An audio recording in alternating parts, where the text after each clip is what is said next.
This week on Art on the Air, we feature contemporary artist Peggy Davis, whose work uses bold colors based on flowers, trees, and leaves, will be on exhibit at Valparaiso Country Inn and Suites. Next, we have Beth Golding describing her artisan sew products that are actually small works of art. Our spotlight is on artist Aaron Melendez, discussing his exhibit opening at the Depot on September 9th. Express yourself through art and show the world your heart. Express yourself through art and show the world your heart. You're in the know with Esther and Larry. Art on the air today. Stay in the know with Larry and Esther. Art on the air our way. Express yourself through art and show the world your heart. Express yourself through art and show the world your heart. Welcome. You're listening to Art on the Air on Lakeshore Public Radio, 89.1 FM and WVLP 103.1 FM, our weekly program covering the arts and arts events throughout Northwest Indiana and beyond. I'm Larry Breckner of New Perspectives Photography, right alongside here with Esther Golden of The Nest in Michigan City. Aloha, everyone. We're your hosts for Art on the Air. Art on the Air is supported by an Indiana Arts Commission Arts Project Grant through South Shore Arts and the National Endowment for the Arts. Art on the Air is heard Friday at 11 a.m. and Monday at 5 p.m. on WVLP 103.1 FM, streaming at WVLP.org, and every Sunday at 7 p.m. on Lakeshore Public Radio 89.1 FM, also streaming live at lakeshorepublicradio.org, and is available on Lakeshore Public Radio's website as a podcast. Our spotlight interviews are also heard Wednesdays on Lakeshore Public Radio. Information about Art on the Air is available on our website, breck.com/AOTA. That includes a complete show archive, spotlight interviews, plus our shows are available on multiple podcast platforms, including NPR One. Please like us on Facebook, Art on the Air, WVLP, for more information about upcoming shows and interviews. And we'd like to welcome to Art in the Air Spotlight. You'll be having an exhibit at the Depot that's located on 525 South Broadway in Beverly Shores, or I like to say just north of US 12. We have Aaron Melendez, and he grew up in Northwest Indiana, and he has a whole wide range of things, but he'll be having an exhibit there opening on September 9th and running through the month of September at the Depot. Aaron, welcome to Art on the Air Spotlight. Aloha, welcome. Aaron, is this exhibit going to be mostly nature or the nature and dunescapes? It'll be mostly dunescapes and the nature part. I mean, that includes nature part, but it'll be dunescapes and birds. So not together particular, but separate. So when you were young, did you find yourself drawing birds in nature, or is that where you started out in art, drawing?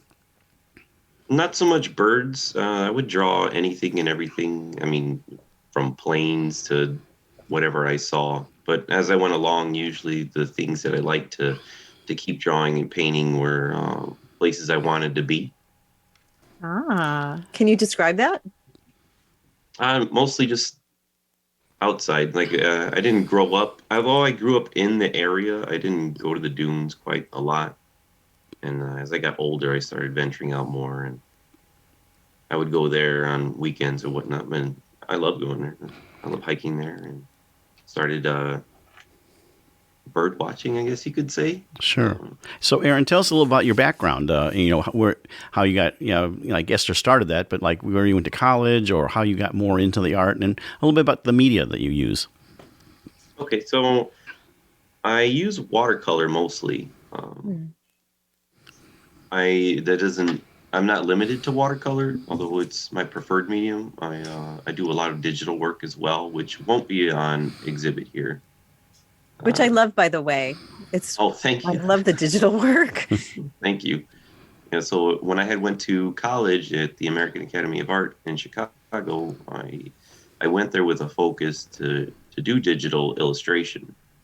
But as I took some electives, I ventured out and started doing watercolor. I found that challenging, and of course I like to do things the hard way, so I decided that watercolor was going to be it. Yeah, watercolor is very difficult. unforgiving. And outside of art, you actually were in the Marine Corps. So tell us maybe real briefly about that service that you had, and thank you for your service, by the way. Oh yes, this is true. So right out of high school, I went to the Marine Corps. So I was torn in between going to art school or the Marine Corps, or debating on whether I can do both at the same time. So it was kind of mixed. I was able to do the reserves and get a couple of years active through there, and then kind of postpone a scholarship for the American Academy. And so I kind of went there, and then in between deployments, I went back to school and then came back. So it was quite an adventure. It took a little while to graduate. I'm sure. So your exhibit, what can we expect to see in your exhibit that's coming up at the Depot? So here we're going to have about half of the paintings will be dunes of like the Indiana dunes, different areas. So some there'll be Beverly Shores. I got a Michigan City one in there. Mount Baldy will be in there as well. Just different locations. And then there'll be different birds that are found within these areas. So we'll have those as well. And it's all going to be in watercolor. They're not too big. There'll be one large piece. But yeah, they're fun. They're very tedious to make because I like to spend a lot of detail. Most of the work will be representational, if not all of it. So, Aaron, are the birds all locally found, or do you reach beyond the area for your subject matter? I do reach beyond, but in this particular show, they'll all be found within the Indiana dunes. And do you do anything outside of our local area? I know you're from that, but are there any topics or subjects that you like to use for as an inspiration for your work? What's funny is that I like using color in the pieces, and a lot of my favorite artists aren't even representational, even though I paint that way. Like my favorite would be Mark Rothko, and you're not going to see anything that looks like that. Although you might see a couple of design elements in the background in certain pieces that. Yeah, very tonal. So Aaron, I had read that you like the juxtaposition, sort of industrial and nature. Do you also paint? Are there any of your paintings that include those two dynamics? I'm not entirely sure I'm going to have that on display, but I have made some pieces that would have like wildlife interacting in ways with our garbage, like things we leave behind. Not so much our garbage, but just showing the human element that's present. I don't believe I have any pieces that are going to be on display for the show in this area, but yeah, there's a lot of varieties and topics that I like to move into, and I never stay long though because I get bored. So personally, what are you working on now artistically? Right now, I'm trying to make sure that everything's ready for the show. After that, I think I got to move into some logo work for the wife and I's company. We'll go that way. Excellent. Well, we have just about 30 seconds left. Tell us about when the exhibit is, where it is, and all that type of thing. Tell us, Aaron, some of the wrap-up details here and your website. September 9th at the Beverly Shores Depot, and I want to say... You have 5 to 7 p.m., and it's at Depot is 525 South Broadway, which is just north of US 12. So, and what's your website real quick? AaronMelendez.com. Okay, and if you want to find out information about the Depot, it's bsdepot.org. Aaron Melendez, thank you so much for coming on Art on the Air Spotlight, and his exhibit is opening September 9th, 5 to 7. That's a Friday, a second Friday as the tradition goes there. Aaron, thank you so much for coming on. Good opening. Thank you, Aaron. And as a reminder, if you'd like to have your event on Art on the Air Spotlight or have a longer feature interview, email us at aota@brech.com. That's aota@brech.com. You're listening to Art on the Air, WVLP 103.1 FM, and on Lakeshore Public Radio 89.1 FM. We would like to welcome Peggy Davis to Art on the Air. Peggy is called the Happy Painter by her community. Her paintings feature bright, bold colors with a whimsical flair, inspired by her love of color and nature. The themes focus on flower gardens, landscapes, seascapes, and occasionally wildlife. usually including large, oversized leaves and flowers.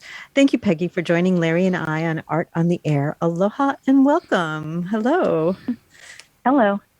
Well, Peggy, how we like to always start our interviews is kind of just finding out a lot about your background, how you grew up, whether it's artistic, and share as much about your life as you are, not only artistic, but otherwise. And I always like to say how you got from where you were to where you are now. So, Peggy, tell us about yourself.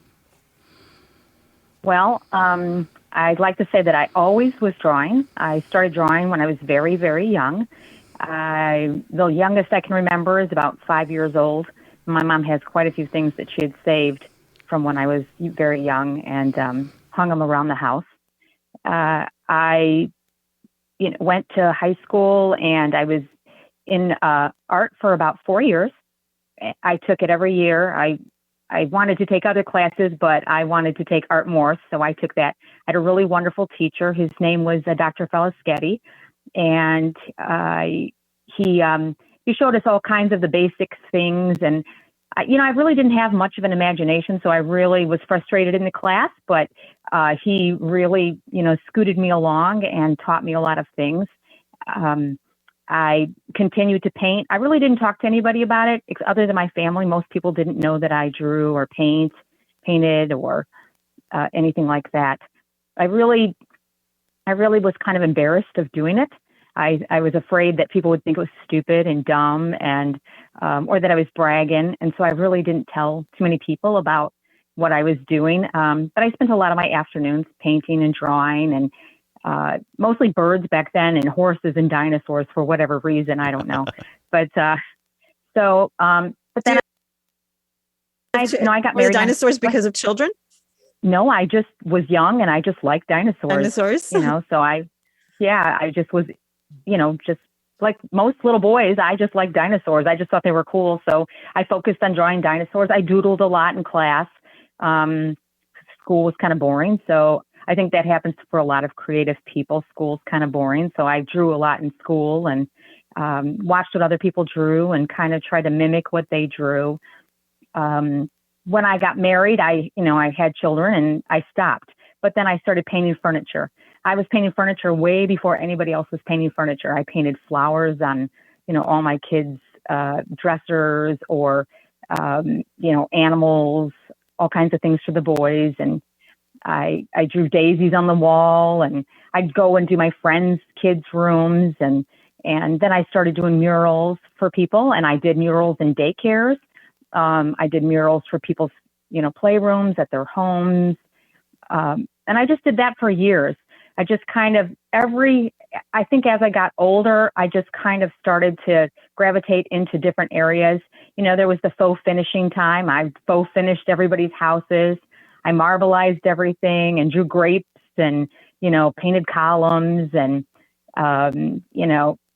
I made myself books of all these different finishes so that I could show people. I always liked working for myself. I was a waitress for years. I waitressed for like 30 years, but in my spare time, I just liked doing it and I just had to do it. I always said I had like an itch.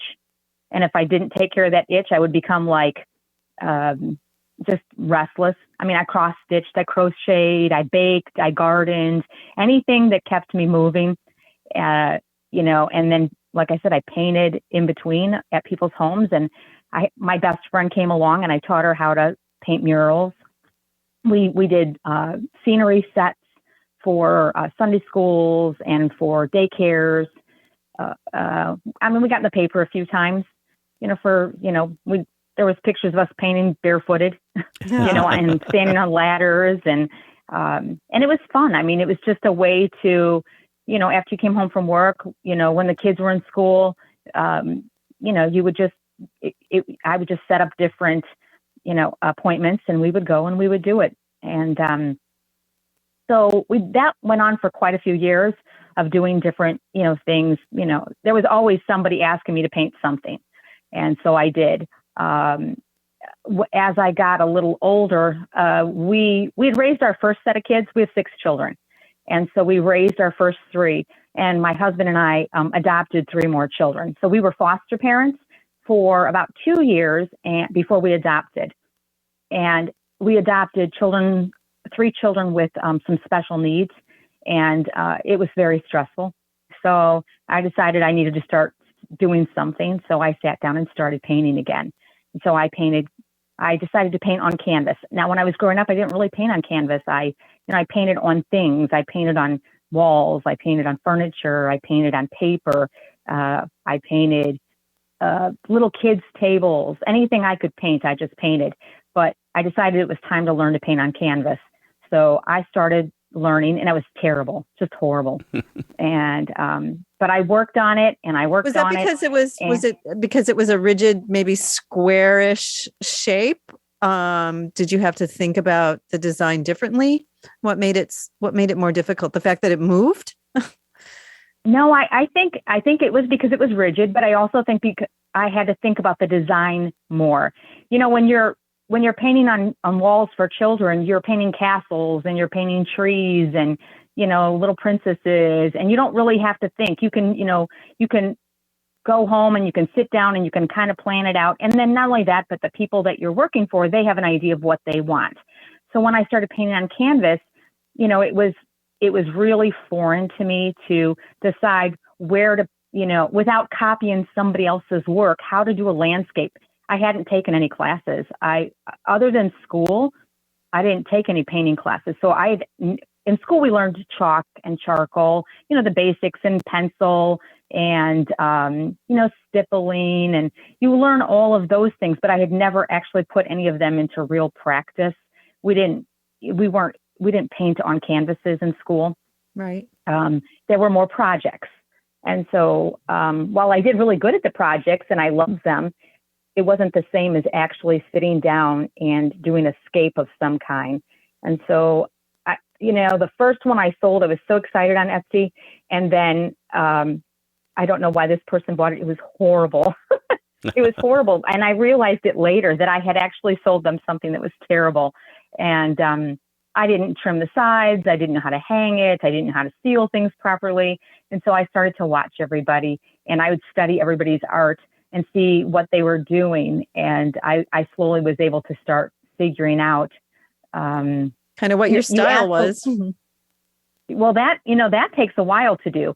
So I painted everything. I painted all kinds of different things. So I worked on textures, and I worked on, you know, folk art, and I tried everything, but eventually you start to gravitate towards what you like. So there's lots of things I know how to do. I just don't do them because they're not really what I want to do. So I started getting better on Etsy, and I started selling, you know, 3 to 5 paintings a week. And I got really happy with that. Etsy's kind of changed their format. So I decided to move on from that after a while. And I decided, I'm watching everybody and I'm listening to everybody. And I started noticing that people had their art on prints, you know, like on, I don't know what they're called. They're where you can load your art up, print on demand sites. And so I noticed that people had their art on that. So then I started uploading my art on print demand sites. And then I had to learn how to take pictures. And I didn't know how to take pictures. So I had to figure out, you know, and I didn't know when people ordered them, if they were getting good pieces or if they were getting blurry pieces. So it took a lot of, you know, time and energy to figure out, a lot of trial and error. And I'm sure a few people have bought a few things that they were a little disappointed because I didn't know exactly what I was doing.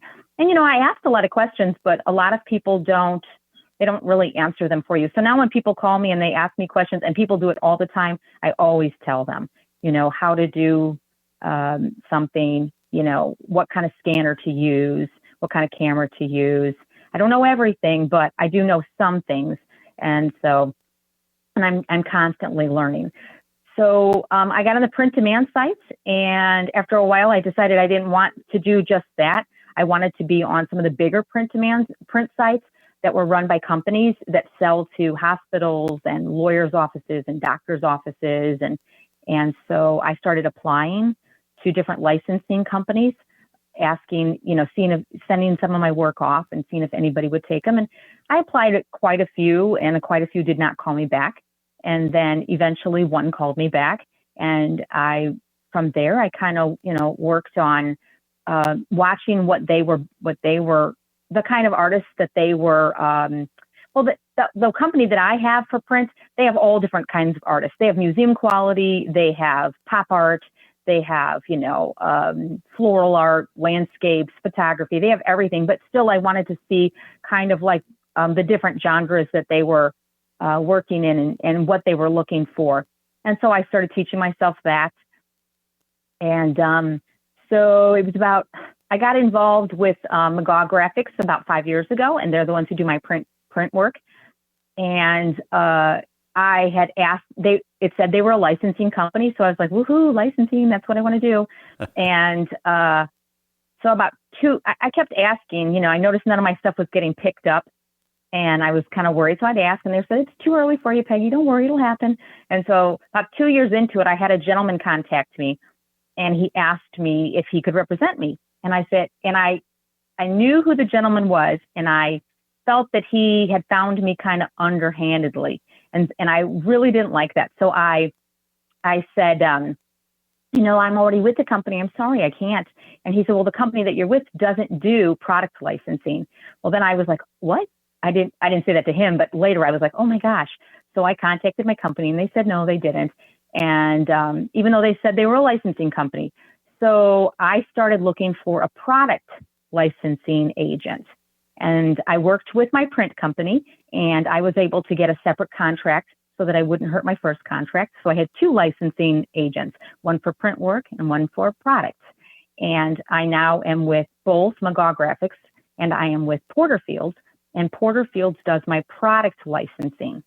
And so that is a way to get me onto puzzles and fabric and cards. And I'm on tiles and night lights and different things like that. So it was a long time of watching and looking at what other people were doing and scouring the internet and reading and just trying to decide, how to go about getting into it. And then you have to, once you figure out where you want to apply, because you can't just apply anywhere, you have to, because you could be painting wolves, and they only represent floral artists, or you could be painting wolves, which are amazing to paint, but maybe there's not a big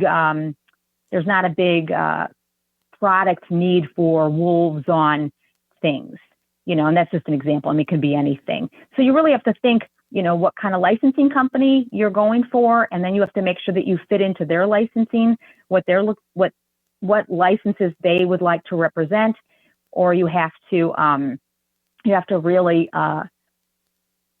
you just can't think, I want to be in this company. And it sounds like a lot of homework before you, because it takes a lot of effort to do it. So it's probably best to find who you best fit with. And so you're listening to Art on the Air, WVLP 103.1 FM, and on Lakeshore Public Radio 89.1 FM. Yeah, because we tend to look at different companies, and we tend to think, I could do that. But you don't want to do what they exactly have, because they don't need you. They already have that. So you have to find your style, and you have to make sure that once you develop your style, that your style is something that is a little different than what they have, but will fit still into their genre. And so, and you still need to be you. So it's really difficult to be you and yet be you in your style in a way that somebody else will want it, and it'll fit into their style. And so it is difficult. And all that time you're still developing your own skills, and it's not just painting skills. You have to develop computer skills, which I am not good at. And you have to develop Photoshop skills and photography skills. And there's just so many things you have to do. I can't tell you, when I started Photoshop, it took me a month of, yelling at my computer, and not yelling like, I don't understand. What am I doing? And then you would get a digital file already and send it off, and they'd be like, nope, I'm not going to take that one. And you're like, why? And again, I think the premise out there by a lot of the licensing companies is they don't really need to tell you what to do because there's enough stuff on the internet that you should figure it out on your own. And so you really do have to kind of figure it out on your own. And I mean, you're talking, the DPI and the size, and there's a lot to learn. And then you're editing your own photography, you're editing your own paintings. You have to learn to scan them. You have to learn to digitize them. There's a lot of work in it. So it took me a long time and a lot of work, but I finally figured out how to do some things and enough that I'm out there. And so now I'm on puzzles and things like that. And I developed, I think, the flowers. I first started painting with trees and landscapes. That was like my big seller on Etsy. Nobody bought my flowers, not at all. They didn't want to have anything to do with my flowers. And so I really was kind of bored with the flowers, and I did landscapes. And then when I got into the print work and I got into the product licensing, they wanted the flowers. They didn't want the trees because flowers are on everything. They're on cards, they're on linen, they're on wallpaper. So all of a sudden my flowers became more important than my trees and my landscapes. So I still do landscapes, and but they really like birds and flowers. And so I've kind of perfected that. And I've always painted big. I've always painted big flowers, big leaves. I started doing that right away.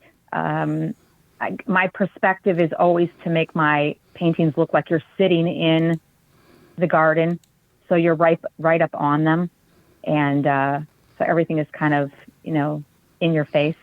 So are you still jazzed with doing the flowers and the birds? I mean, does it still excite you, or are you thinking of other directions? Yeah. No, right now I do like the flowers. I think when you start watching other artists, you tend to want to go where they go. And I follow a lot of artists on Instagram, and most of them are doing art for napkins and plates and towels and sheets and linens. And I'm like, I want to, go to the store and I want to see my stuff on linens, I want to see them on plates. And unfortunately and fortunately at the same time, the agent that I have is kind of a little old school, but in a good way. And so he said, nah, there's no money in that. And there probably is, but he has his direction that he likes to go. And so he started putting me on puzzles, and that kind of took off. And I said to my husband, finally, I said, I don't know what I was all worried about. I said, who cares if I'm a puzzle painter? I like being a puzzle painter. And so I paint things for puzzles, So that's pretty much what I do. I follow people, and I watch what the trends are, and I watch what the colors are. I watch what the color palettes for the year are. And my goal, though, is still to work on more seasonal items, more Christmas, more Easter, more 4th of July. That is one area that I would like to get better at. And now that I've kind of accomplished, painting gardens and birds and, trees and things like that, I'd kind of like to go a little more specific without getting away from my flowers and my trees and my animals. What do you enjoy painting? I mean, you've got all these things that you're kind of painting sort of on spec, but do you enjoy also those things that you are painting that end up being also commercial products and licensed?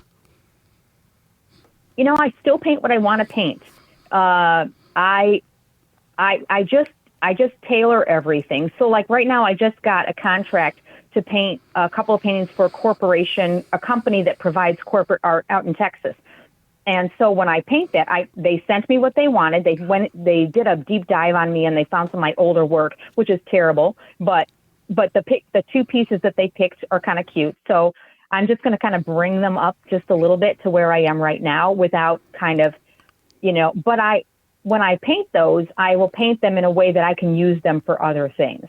So I don't paint anything for anybody or anything that I cannot, use later on that can go on a product somewhere. So I always have that in mind. I make sure when I'm, putting my flowers in certain places that I know that they won't get cut off, or anything for whatever can be used. So I still get to paint what I want to paint when I want to paint it. I just decide to make sure that it can fit something else later on down the road. Last week you had an art opening, and actually it was the premier art opening at the Country Inn and Suites in Valparaiso, and that was facilitated by the Valpo Creative Council. So tell us about the opening, and they just are brand new at doing this, and so they're featuring some of your work. So tell us about the opening and tell us about what we can see and how long it will be there. Well, the Valpo Creative Council has decided to bring a lot more art into Valparaiso. And so they've decided to work with local artists and feature them. So they decided, I got lucky enough that they picked me to be one of their first artists. And what they're going to do, there's 2 venues in Valparaiso that they're going to use, Country Inn and Suites, and then there's going to be a cafe, or there is a cafe that they're using later on down the road. And so Country Inn and Suites, really, the owner loves art. Her sister is a nice artist. And so they really have an affinity to artists, and they really wanted to be one of the venues. And so there are 8 pieces, I think 8 or 9 pieces. So it's in their lobby where everybody first walks in, a ribbon cutting ceremony. And they're going to invite, obviously, the Chamber of Commerce and people from the community to come in and look at the art and possibly purchase it. And then I'll rehang new pieces as they sell. But it's just a way to really bring art into the Valparaiso community. That's a great moment that you had with the ribbon cutting and having the chamber and everything on the opening last week. So, well, we have just about a minute left, so we want to find out exactly how people can find your art online and your website and everything like that. So tell us a little bit about that. All right. Well, if they're looking for print work, they can go to McGawgraphics.com. They can find really good print art, not just by me, but lots of other artists. They do canvas work and frame work. If they can find me on Instagram, I'm Peggy Davis Art on Instagram. I'm also Peggy Davis Art on Facebook, so you can look me up there and find me. If a person is looking for product design, they can go to porterfieldsfineart.com and find me, and again, with a bunch of other great artists on there. And that's where I am right now. And I answer as quickly as I can, anybody who contacts me. So good thing. It's great. Well, Peggy, thank you so much for coming on Art on the Air, sharing not only about your art, but the whole process of marketing your art. That'll be Valpo Creative Council is going to have that at the Country Inn and Suites in Valparaiso. We had the opening last week, and it will continue for, I think, 3 months at that location, or 4 weeks, and you can see Peggy's art there. Peggy Davis, thank you so much for being on Art on the Air. Thank you. It was so interesting. You're welcome. Thank you. Have a good day. Thank you. And as a reminder, if you'd like to have your event on Art on the Air Spotlight or have a longer feature interview, email us at aota@brech.com. That's aota@brech.com.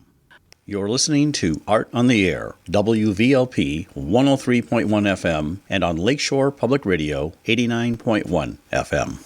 We would like to welcome Beth Golding to Art on the Air. Beth is a self-taught artist with a lifetime of diverse art experiences. Currently, she creates beautifully presented soaps and custom pet portraits. In her long art career, she designed leather clothing, created costumes, worked in interior design, and also web design. We look forward to exploring the progression of your career, Beth. Thank you for joining Larry and I on Art on the Air. Aloha and welcome. Hi. Hi, welcome, and thank you for inviting me. Well, Beth, we always like to find out a little bit about our guests, their entire kind of life history, if you will, to share with our audience. I always like to describe how you got from where you were to where you are now. So tell us all about yourself. Well, I actually grew up in Michigan City and graduated from Elston High School. And after I graduated, I don't want to age myself, but in the 1980s from high school, I went on my artistic career path and started my own custom leather clothing company. And I worked primarily out in the southwestern states and made custom leather clothing and southwestern art and jewelry.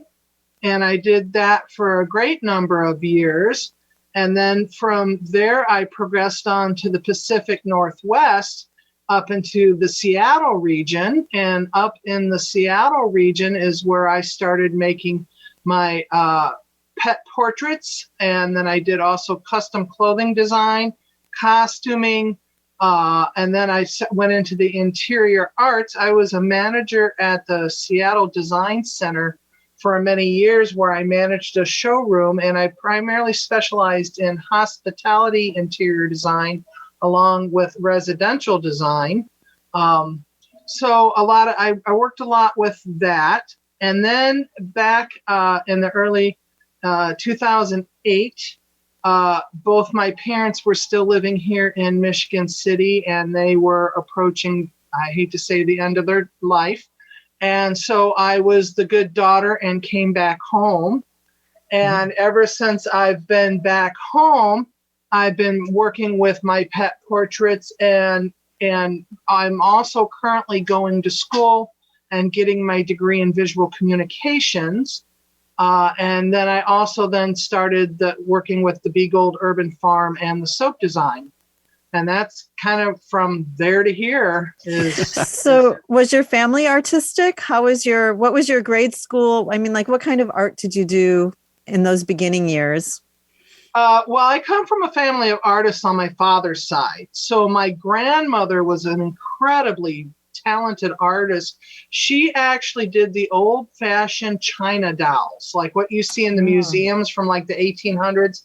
The old-fashioned China dolls where she would make the dolls and the clothing and all that. So that's how I grew my love of clothing and costume design and things of that nature. And my father then was also an incredibly talented artist. He was actually in the Boy Scouts for 65 years. And in being a part of the Boy Scouts, he was the person who designed all the scout patches for all the Klondikes and the derbies and all of that. So he was an incredibly talented artist, and I just picked it up from him. And so as a kid, I was pretty much encouraged just to create and make and do whatever my heart felt with from my growing up. So I worked with paintings and macrame and jewelry and sewing, and I mean, just a little bit of everything. And did you do costumes for theater during like high school or during school productions? Were you involved in that way? Not at all. In fact, I took art classes in high school, but they were just, the basic art classes. One of my specialties in there was pottery and throwing on the wheel and working in pottery. So I did a lot of that in high school. But not really costume. I didn't get into costume design until later on in my career in Seattle, after I'd already been working in the custom leather clothing and kind of learning the ropes of how to make your own clothing that way. And then I geared into the costume design after that. So what kind of designs were you doing? Was it like pants and jackets, or was it purses and for the custom leather clothing? Yes. Yes, I was doing dresses, jackets, pants, purses, a little bit of everything. I actually had some entertainers from Mexico who would buy my clothing. I was featured in several of the very exclusive galleries in Sedona, Arizona. And so I featured my clothes in the Tlaquepaque, if I'm saying that correctly, back then in Sedona, Arizona. And so I had more of an elite clientele for my clothing. And so it was interesting. So yeah, it just depended on what their needs were, and I would literally custom make it to them. And so that was fascinating. And I did that for about a dozen years before I went to the Pacific Northwest. And so what sent you that way? It's such a change in climate. The change in climate. Oh. The day that it hit 129 degrees in Phoenix, I was done. I said, that's it, I'm done. I can't do it, because when they talk about frying an egg on the sidewalk, yes, you can. How would you like your omelet? Because it was just too hot. I couldn't do the heat anymore. And so I moved to the Pacific Northwest simply to cool down and have a change of pace. Now, you said earlier that you were a professor. Where are you doing that, and what are you teaching? I work with Ivy Tech Community College. I've been with them since I moved back here in 2008. A little bit beyond being an artist, I'm also a complete and total computer nerd. I was actually working for Microsoft in Seattle when I came here. And so now at Ivy Tech, I teach business and computer science technology classes. So it could be anything from learning how to work with the Office suite products, all the way up to designing your own smart house with a Raspberry Pi electronics. So I can build them and program them and code them and do whatever you want to do. So Gosh, I'm that's so fabulous. left, right brain working and as far as my technology and artwork, because I use both sides of the brain in my creativity. Yeah, I think I'm there with you. Maybe not quite as much depth there, but I already was working with computers all the way back in high school when they were all like filled up our whole room and you did data punch cards and everything.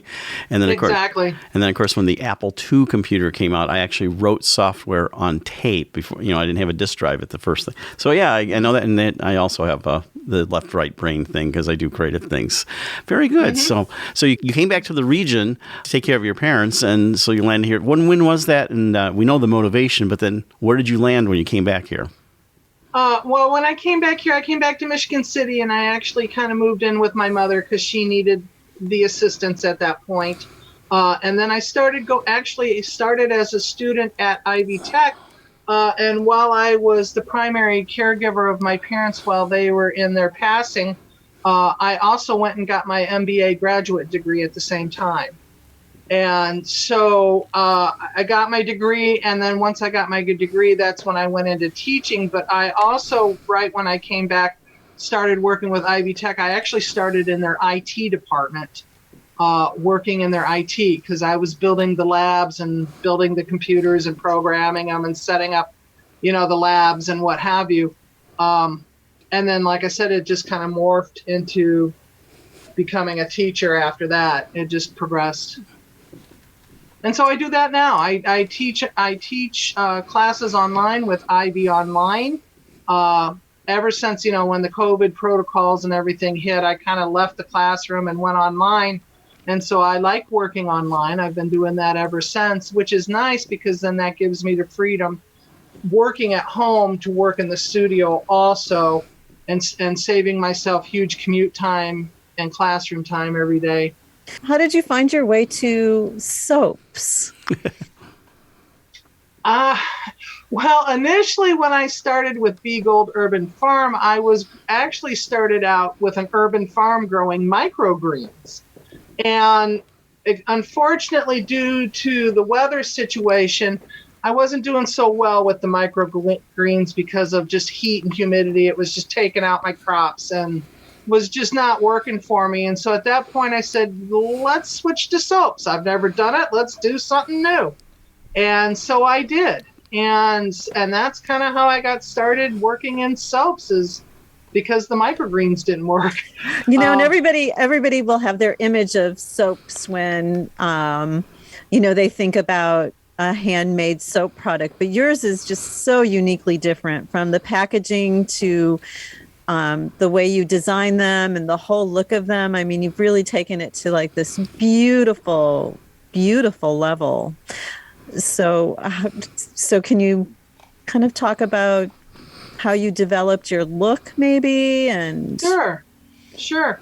A lot of my look comes from my interior design past. My mother actually was a huge fan of very flowery wallpaper, and Laura Ashley was a huge designer back in the 80s and 90s who did very flowery wallpaper, everything. Flowery everything. And so that was a big influence in my packaging, because I'm a big fan of kind of the cottagecore interior design look. And with the urban farm, I wanted it to be kind of contemporary, cottagecore, vintage, kind of a mix of all the above. And just to make it flowery and pretty, because when you think of pretty soaps, you think of flowery and pretty. And so that's kind of how my look started to develop, was with finding the right packaging and then just kind of building the brand from there.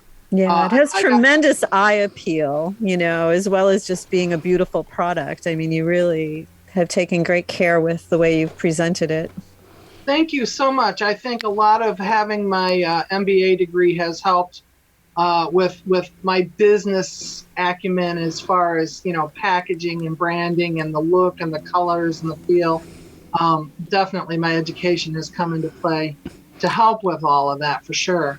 But yeah, I just, I wanted something girly and pretty, and that's kind of what I went with. And then I discovered the molds, because initially I was pouring in 10-pound blocks and chopping the blocks, as you normally think of soaps when you think of soap.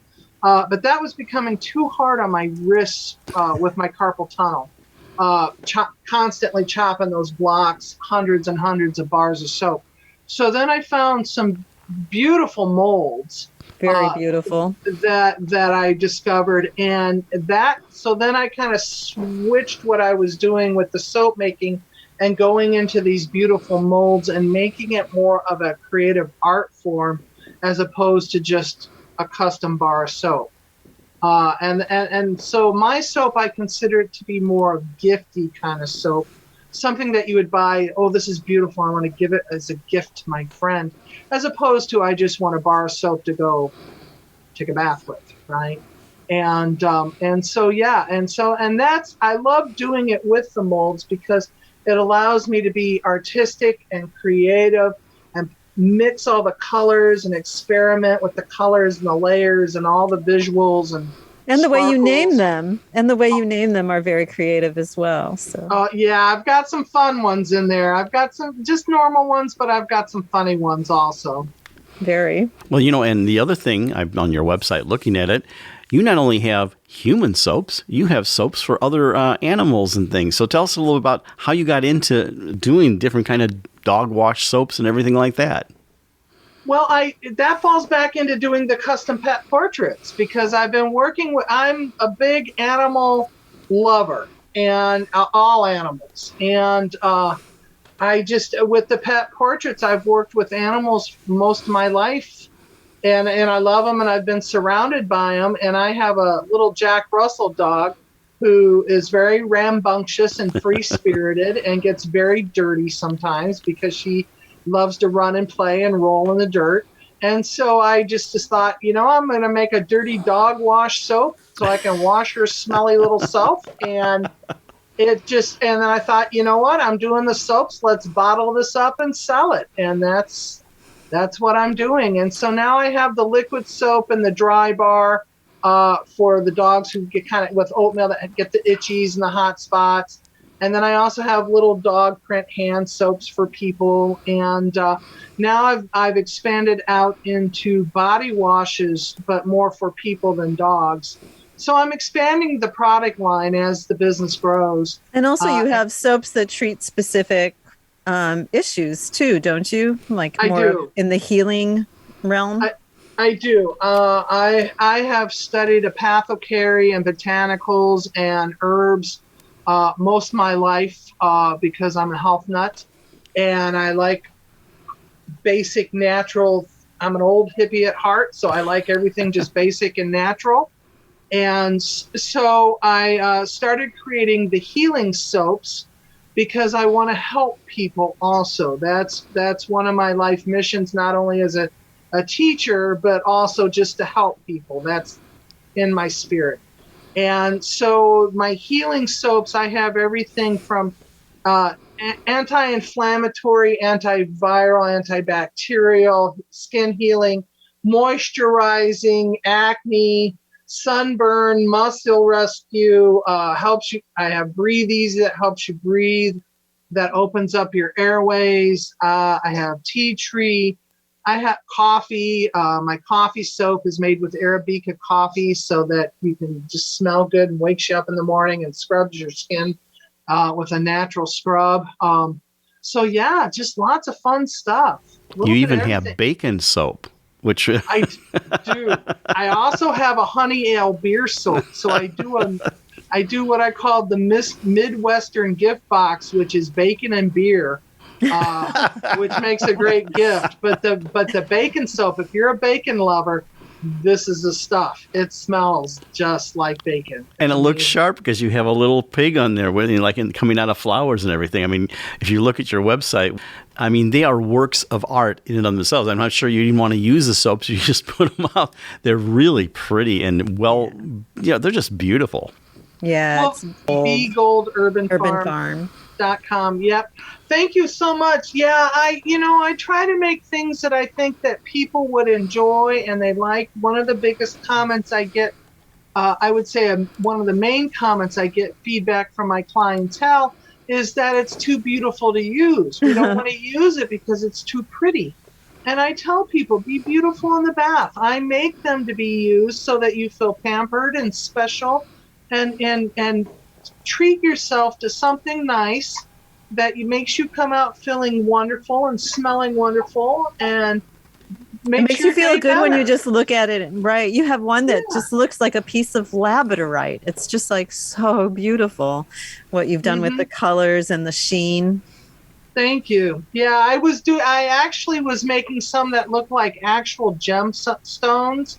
So I do some that look like amethyst geodes and citrine geodes and things of that nature. I've done some of those. I don't have any of those on the website right now, but that's something I've done in the past.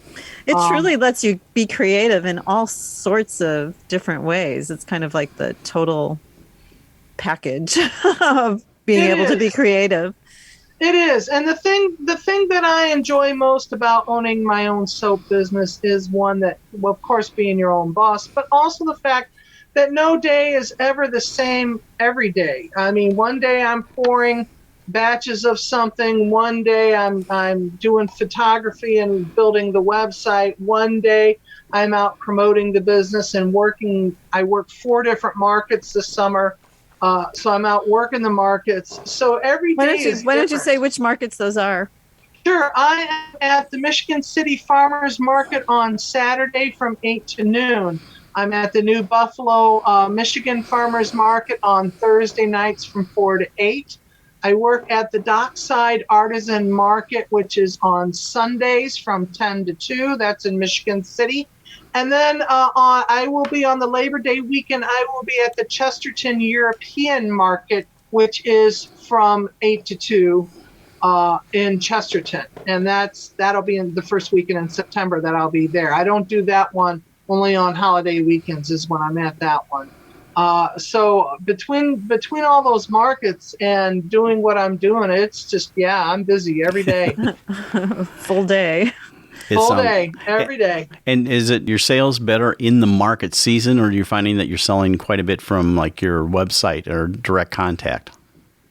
Well, right now, I just literally started this business in the last year. And so most of my sales at this point have been in the markets. But right now, I am currently building my website. I had to I upgraded my web store on website, and unfortunately, I have to build it completely from scratch. So right now, my website, I'm going to have it hopefully up and fully functional here in the next day or two. But I'm getting everything loaded into the site right now. You can at least see what I have for sale. It's just the purchasing part of the site that I have to get finished at this point, and that'll be up and running in the next day or two. I'm working as quickly as I can to get the site up. I'm hoping to do some Christmas shows. Last year I did the Michigan City Crafters Fair last November. I'm hoping to do that again at the Michigan City High School. I also was at the Lebesnick Art Center last Christmas for their Christmas craft show, and I'm hoping to be there again.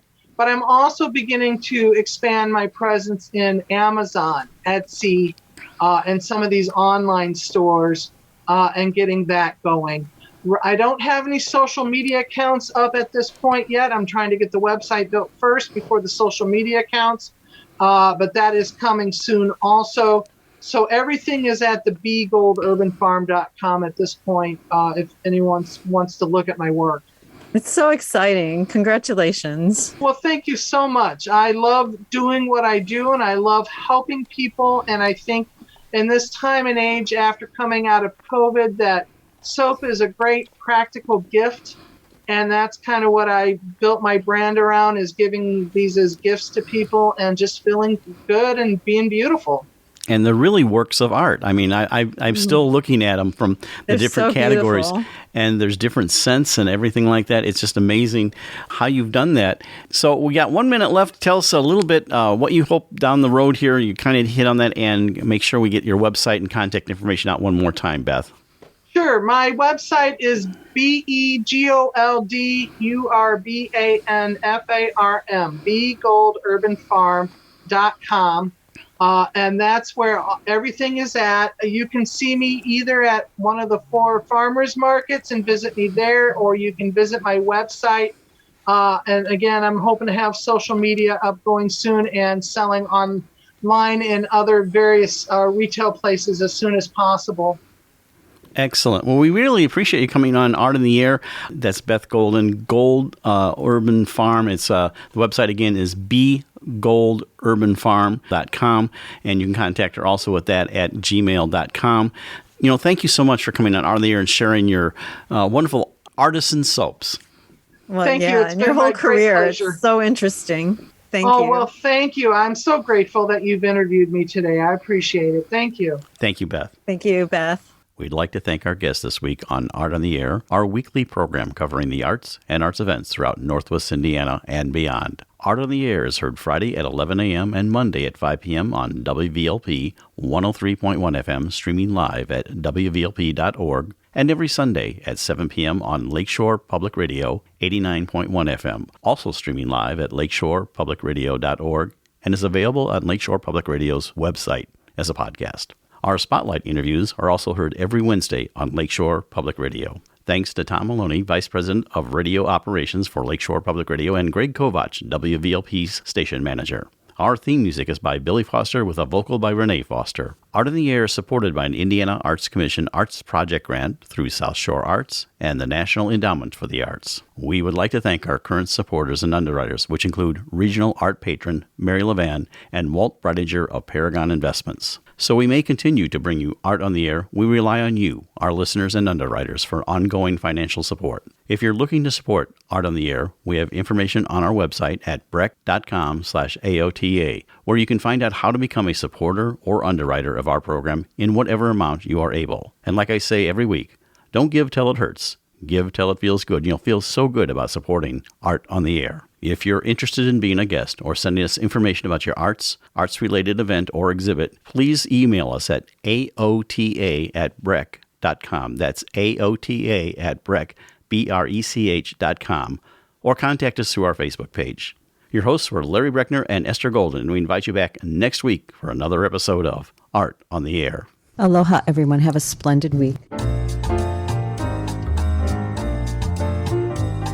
Express yourself through art and show the world your heart.